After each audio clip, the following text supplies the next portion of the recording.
जय महादेव, जय महाकाल। सावन का पवित्र महीना चल रहा है। यकीन मानिए, ऐसा महीना है कि आप थोड़ी सी भी पूजा करेंगे ना तो भोलेनाथ की आपको कृपा प्राप्त हो जाती है।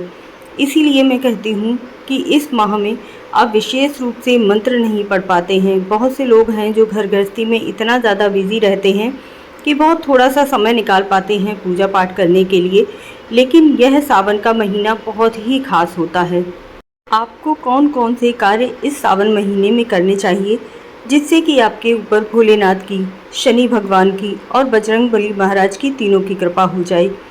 यह तीनों देव ऐसे हैं जिन्हें अगर आप प्रसन्न कर लेते हैं तो आपके ऊपर शनि की साढ़े साती नहीं चढ़ती, जिसकी वजह से आपका व्यापार बिजनेस बहुत ही सुंदर चलता रहता है, जिससे घर में तरक्की बनी रहती है।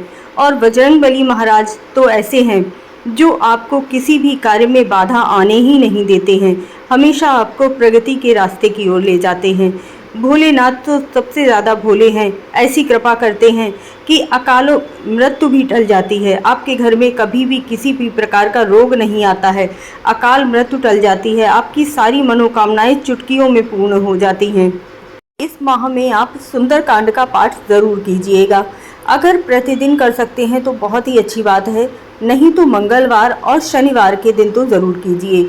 अगर मंदिर जाकर करते हैं तो अच्छी बात है, नहीं तो घर पर ही बजरंगबली महाराज की कोई भी फोटो या प्रतिमा रख लीजिए, लड्डू का प्रसाद अर्पित कीजिए, एक चमेली तेल का दीपक जलाइए और वहां बैठकर आपको सुंदरकांड का पाठ करना है। दूसरा कार्य आप कर सकते हैं कि एक कॉपी ले लीजिए, उसमें श्री राम जय श्री राम या राम राम जितनी बार भी लिख सकते हैं प्रतिदिन का नियम बना लीजिए। 40 दिन का अगर आप नियम कर लेते हैं तो सबसे ज़्यादा उत्तम माना जाता है। एक पेज आप प्रतिदिन श्री राम भगवान का नाम लिखिए। देखिए, सभी भगवान एक ही हैं, बस आप सच्चे हृदय से, सच्चे मन से उन्हें पुकारिए और जो भी कार्य कीजिए वह सच्ची भावना से कीजिए। और जब भी आप प्रभु को पुकारें तो इतनी ज़्यादा श्रद्धा भाव होनी चाहिए, आपका मन इतना स्वच्छ होना चाहिए कि प्रभु आपकी पुकार एक बार में ही सुन लें। तो इसीलिए आप एक कॉपी ले लीजिए और लाल पेन से प्रतिदिन एक पेज राम नाम ज़रूर लिखिएगा, इससे आपकी मनोकामनाएं पूरी होती हैं। 40 दिन का अगर आप नियम ले लेते हैं तो बहुत ही अच्छी बात है। देखिए, 30 दिन तो हो जाएंगे जो सावन का महीना है इसके, और इसके बाद भादव माह। तो इस तरह से आपका यह नियम जन्माष्टमी तक पूर्ण हो जाएगा। बहुत ही सुंदर नियम है और यह नियम करने से आपकी बहुत सारी मनोकामनाएं पूर्ण हो जाती हैं। यकीन मानिएगा, इतना अच्छा, इतना सुंदर उपाय है ये। जो भी इस समय मंगलवार आएंगे ना, उनमें मंगला गौरी व्रत पड़ता है, तो काफ़ी लोग मंगला गौरी व्रत नहीं कर पाते हैं, लेकिन आप इस दिन दुर्गा माता की अच्छी तरह से पूजा अर्चना कीजिए, सुहाग ज़रूर अर्पित कीजिए। अगर आप हर मंगला गौरी व्रत में सुहाग सामग्री अर्पित कर सकते हैं तो ज़रूर कीजिएगा, नहीं तो पूरे महीने में एक बार अच्छी तरह से सुहाग सामग्री लेकर अर्पित कीजिएगा। जैसे कि आपने एक साड़ी ले ली, पंडित जी के लिए पीला कपड़ा ले लिया और साथ में जो भी सुहाग सामग्री ली है, चूड़ी, बिंदी, महावर, मेहंदी, सारी सामग्री ले लीजिए, दक्षिणा ले लीजिए। आप जितने भी उत्तम तरीके से सुहाग का दान कर पाएंगे, आपका सुहाग भी उतना ही अखंड रहेगा। पूरे साल आप कोई नियम नहीं कर पाते हैं, कोई बात नहीं है, लेकिन सावन महीने में पीपल पेड़ के नीचे एक सरसों तेल का दीपक ज़रूर जलाइएगा।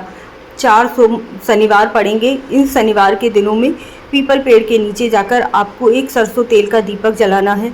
ओम नमो भगवते वासुदेवाय नमः मंत्र का जाप करना है। अगर वहां बैठकर आप हनुमान चालीसा का पाठ कर सकते हैं तो ज़रूर कीजिएगा। इस तरह से शाम के समय आपको पूजा अर्चना करनी है। बहुत ही सुंदर नियम होता है, किसी भी प्रकार का शनि दोष हो आपके ऊपर रहता नहीं है।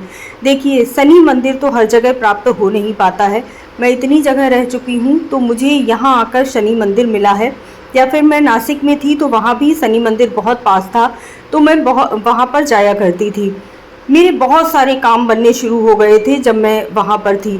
और यहाँ पर भी इतनी कृपा है कि शनिदेव महाराज की पूजा अर्चना करने से, एक सरसों तेल का दीपक जलाने से आपके रुके हुए काम तक बनने शुरू हो जाते हैं। तो यहाँ भी मुझे शनिदेव का मंदिर इतना ज़्यादा पास में मिला है तो मुझे बहुत अच्छा लगता है वहाँ जाना। लेकिन अगर आपके पास शनिदेव का मंदिर नहीं है तो आप पीपल पेड़ के नीचे जाकर दीपक जलाइए और जाकर वहाँ पर हनुमान जी का हनुमान चालीसा का पाठ कर लीजिए। बस ध्यान आपको ये रखना है कि कोई भी नियम आप एक बार या 2 बार करके मत छोड़ दीजिएगा। कम से कम 40 दिन का नियम ज़रूर लीजिएगा। या आप शनिवार के दिन दीपक जलाने का नियम ले रहे हैं तो कम से कम 11 शनिवार तो दीपक ज़रूर ही जलाइएगा। अब काफ़ी लोगों का प्रश्न होगा कि अगर मासिक धर्म आ जाता है तो हम क्या करें? तो देखिए, वह शनिवार छोड़ दीजिए। अगर आपने 11 शनिवार का नियम लिया है तो वह शनिवार छोड़ दीजिए और आगे का शनिवार गिनकर 11 शनिवार का दीपक प्रज्वलित कीजिएगा। अगर आपने सावन माह में सुंदरकांड पढ़ने का नियम लिया हुआ है तो 5 या 6 दिन जब भी शुद्धता नहीं हो जाती है तब तक के लिए छोड़ दीजिए और फिर जैसे आपने सुबह पढ़ा, शाम को एक बार और पढ़ लिया। ऐसे करके 5 दिन एक्स्ट्रा पढ़ सकते हैं। इस तरह से अगर आप सुंदरकांड पढ़ लेते हैं इस समय पर सावन महीने में प्रतिदिन, तो आपको बहुत ज़्यादा लाभ होता है। आखिरी उपाय तो बहुत ज़्यादा विशेष है। अगर आप पूरा महीने तक रामचरितमानस का पाठ कर लेते हैं, रामचरितमानस में दिया हुआ होता है कि 1 महीने का पाठ आपको किस किस तरह से करना है। तो अगर आप पूरा महीने रामचरितमानस का पाठ कर लेंगे, मैं कोई भी नियम ऐसे ही नहीं बताती हूँ, जब मैं उन नियमों को खुद करती हूँ और मुझे उन नियमों को करने से बहुत ज़्यादा लाभ हुआ है, सभी मनोकामनाएं पूरी हुई हैं, तो आपके सारे संकट दूर हो जाते हैं। क्योंकि सावन माह बहुत खास होता है।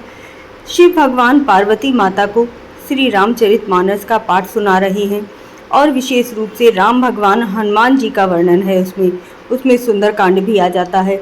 तो अगर आप पूरा महीने यह नियम कर लेते हैं ना तो आपको बहुत ज़्यादा लाभ होता है। वीडियो अच्छी लगी हो तो चैनल को सब्सक्राइब ज़रूर कर लीजिएगा। बहुत यूज़फुल होती है वीडियो। मैं इतना अच्छा वीडियो शूट नहीं कर पाती हूँ, लेकिन बातें बहुत अच्छी बताती हूँ और पूरा नियम के साथ बताती हूँ।